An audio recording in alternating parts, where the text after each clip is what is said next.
Hai Sobat Pintar, balik lagi bersama saya Chris di Duit Pintar. Sewa aset dari kebutuhan hingga hal untuk gaya-gayaan menjadi hal yang sangat lumrah, bahkan dinormalkan di masa saat ini. Apalagi semuanya dianggap mahal, dan kalau nggak memiliki sesuatu ataupun nggak foto dengan sesuatu, maka kita tampak nggak eksis. Terutama di kalangan anak muda nih, dari milenial hingga Gen Alpha. Namun, yang namanya sewa-menyewa ini termasuk ke golongan apa? Lalu kira-kira apa nih pertimbangannya kalau kita mau beli atau mau sewa?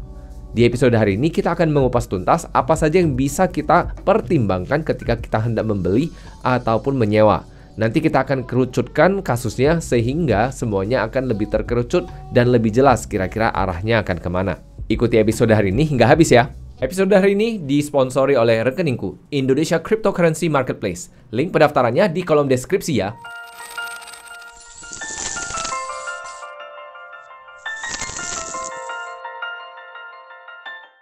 Seperti biasa nih, sebelum memulai, BPJS-nya dulu dong. Bayar pakai jempol, share, dan subscribe saja. Episode dari Duit Pintar akan selalu saya hadirkan di setiap Senin dan Kamisnya. Jadi Sobat Pintar bisa dapatkan episode yang lebih banyak dari Duit Pintar. Langsung kita masuk ke jenis ekonomi dari sewa-menyewa. Jadi dalam episode hari ini kita akan fokus pembahasan kita hanya kepada beli atau sewa rumah aja.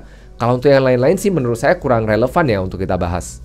Jadi yang namanya sewa-menyewa ini dulunya nggak ada kategori ekonominya ataupun nggak ada kategori bisnisnya. Di zaman sekarang ada satu kategori khusus yang bisa saya katakan ini lebih dekat dengan kategori sewa-menyewa, yaitu kategori sharing ekonomi alias ekonomi berbagi. Ekonomi berbagi ini pertama kali dicetuskan oleh perusahaan taksi online yang berada di Amerika Serikat yang saya yakin Sobat Pintar pernah dengar namanya, yaitu Uber. Hal ini membuat banyak sekali perusahaan teknologi hendak mengcopy apa yang sudah mereka lakukan, sehingga sering sekali kita dengar istilah the next Uber of XXX. Jadi ini sering sekali menjadi salah satu istilah yang digunakan agar investor hendak berinvestasi kepada mereka. Singkatnya, dengan keberadaan Uber ini membuat banyak sekali orang merasa kepemilikan mobil menjadi kurang relevan. Apalagi ditawarkan dengan kemudahan, gak usah mikir soal macet, gak perlu nyetir, ditambah lagi dengan promo, manis jadinya. Terlebih lagi kita bisa nih kasih rating kepada si drivernya ini. Jadi kita bisa kasih bintang yang 1 hingga bintang yang 5. Tentunya dengan semakin tinggi bintangnya, semakin tinggi pula kualitas yang diharapkan. Misalnya mobilnya wangi, supirnya bersih, ramah, dan sebagainya. Namun bukan hanya itu, ini menjadi suatu kebiasaan alias habit yang akhirnya semua orang merasa gak usah memiliki apapun, semuanya bisa sewa saja. Namun dalam hal ini, baik sewa maupun beli tetap ada plus ada minusnya. Nah, kita akan bahas lebih mendalam nih. Kira-kira apa pertimbangan orang yang biasanya melakukan sewa dan apa pertimbangan orang-orang melakukan beli. Dan nanti kita akan melakukan perbandingan antara keduanya dan juga dampaknya kepada kita. Kita mulai dari yang pertama nih. Mengapa orang memilih sewa bukan beli? Tentunya ketika orang memilih sewa, kebanyakan adalah yang pertama ini, yaitu memang nggak mampu beli rumah ataupun belum mampu beli rumah. Namun ada juga orang-orang yang ternyata mampu beli rumah, dikarenakan aturan mereka jadi nggak bisa beli rumah. Misalnya nih, kalau kita tinggal di luar negeri, di negara tertentu untuk ekspatriat ataupun orang luar negeri yang bekerja di negara tertentu, dibatasi nih minimal harga pembelian rumahnya. Misalnya kalau di Kuala Lumpur nih, untuk pembelian rumah oleh ekspat minimal dengan harga 1 juta Malaysian Ringgit alias sekitar 3,3 hingga 3,5 miliar rupiah. Itu minimal harganya. Hal ini membuat banyak sekali ekspat belum tentu bisa membeli rumah dan belum tentu mau menginvestasikan dana mereka di negara tersebut. Alasan kedua adalah mereka adalah orang-orang yang sanggup untuk membeli, namun mereka masih memilih untuk menyewa. Contohnya adalah orang-orang yang mencari fleksibilitas, ingin lebih mudah pindah kota ataupun hingga pindah negara. Ini cenderung cocok untuk orang-orang yang sedang berkembang karirnya, sehingga mereka tidak perlu mikir keberadaan rumah mereka ada di mana. Namun ini bisa saja saya katakan sedikit lebih beresiko untuk orang-orang yang sudah berkeluarga. Sehingga ini membuat orang-orang yang berkeluarga cenderung tidak akan memilih untuk menyewa kalau mereka sanggup. Yang kedua adalah ini memilih sewa dikarenakan tuntutan kerja. Saya memiliki satu contoh teman dekat saya yang mana dia memilih untuk menyewa walaupun dia sendiri sudah memiliki rumah. Jadi kasusnya rumahnya yang dia miliki dia sewakan, namun dia sendiri menyewa satu rumah lagi yang lebih dekat dengan kantornya dia. Ini bisa menjadi pilihan juga. Namun tentunya nggak semua orang bisa melakukan ini, dikarenakan ya tentunya keterbatasan ekonomi. Kebetulan untuk teman saya ini kasusnya memang agak unik. Jadi dia terpaksa harus menyewa lebih dekat pusat kota, tentunya ya untuk menghemat biaya transportasi dan tentunya waktu untuk berkendara dari satu tempat ke tempat yang lainnya. Dan mudah-mudahan dalam waktu dekat saya bisa mengundang dia untuk ngobrol-ngobrol. Karena beliau juga memiliki cerita yang menurut saya cukup unik, yaitu dari karyawan menjadi seorang pebisnis. Dan bisnisnya menurut saya sih cukup sukses dalam hal ini. Dan yang berikutnya, orang-orang yang memilih untuk menyewa karena ada orang yang memiliki pemikiran bahwa dengan membeli rumah, terutama belinya dengan cicil ataupun beli dengan lunas, ada sesuatu yang mengikat mereka, mengekang mereka. Kalau yang membeli dengan cicilan tentunya kekangan oleh utang bank. Kalau misalnya mereka yang beli dengan tunai, mereka takut dengan mereka tidak berada di dekat lokasi tersebut, mereka akan sulit untuk mengendalikan rumahnya ini. Dalam hal ini kalau misalnya kita sewakan nih, takutnya nanti nggak ada ini yang jaga rumahnya atau yang ngintip-ngintip ke rumahnya. Ya tujuannya tentu untuk mengetahui kondisi rumahnya diapain. Dan yang terakhir tentunya ada alasan-alasan lain yang mungkin saya nggak cover tadi. Jadi Sobat Pintar kalau punya alasan lain yang memilih untuk sewa, bukan membeli, boleh dong tulis di kolom komentar. Sedangkan di sisi lain, nah ini adalah di sisi orang yang lebih memilih untuk membeli. Cenderung orang-orang yang memilih untuk membeli adalah orang-orang yang baru membangun keluarga baru. Jadi punya anak ataupun punya istri, mereka ingin settle, ingin menetap di suatu tempat dikarenakan mereka capek untuk pindah-pindah. Namun tentunya masih juga ada orang yang sudah berkeluarga dan tetap memilih untuk pindah-pindah. Ya tentunya salah satu contohnya adalah Mbak Sofia Lajuba. Artis yang satu ini pernah bercerita bahwa beliau lebih suka untuk pindah-pindah rumah, untuk pindah-pindah suasana ataupun ganti-ganti suasana supaya nggak bosen. Ya ini bisa juga menjadi penyebab mereka memilih untuk menyewa daripada membeli. Di sisi lain, ada juga orang yang memilih untuk membeli dikarenakan dengan membeli menggunakan cicilan ataupun KPR, mereka mendapatkan tekanan untuk bekerja lebih giat untuk membayar cicilan ini. Ya ini kan pilihan lagi. Ada orang yang memilih punya pemikiran tersebut, ya monggo, silakan. Dan berikutnya ada juga kelebihan dari membeli, yaitu kita bisa bebas menghias rumah kita sesuai dengan selera kita.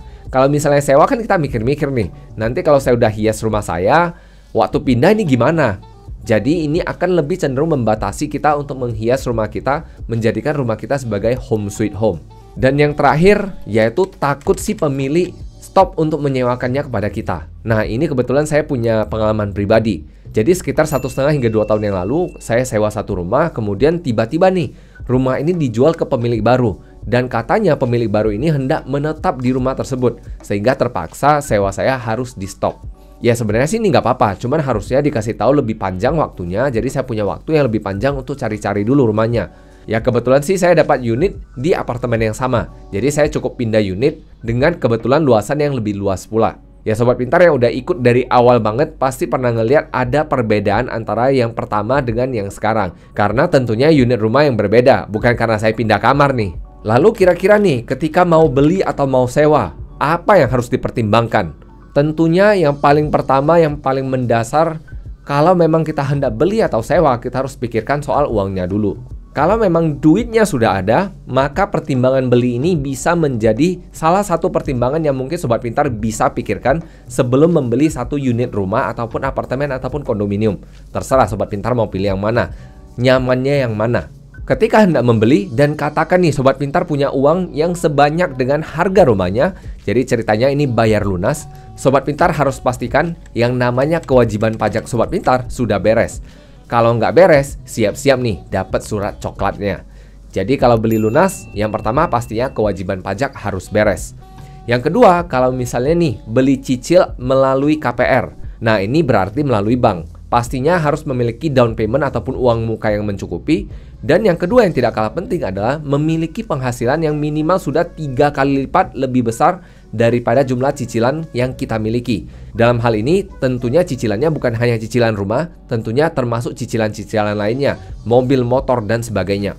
Hal ini dikarenakan untuk menjaga kita memiliki ruang gerak ataupun ruang nafas untuk keuangan kita.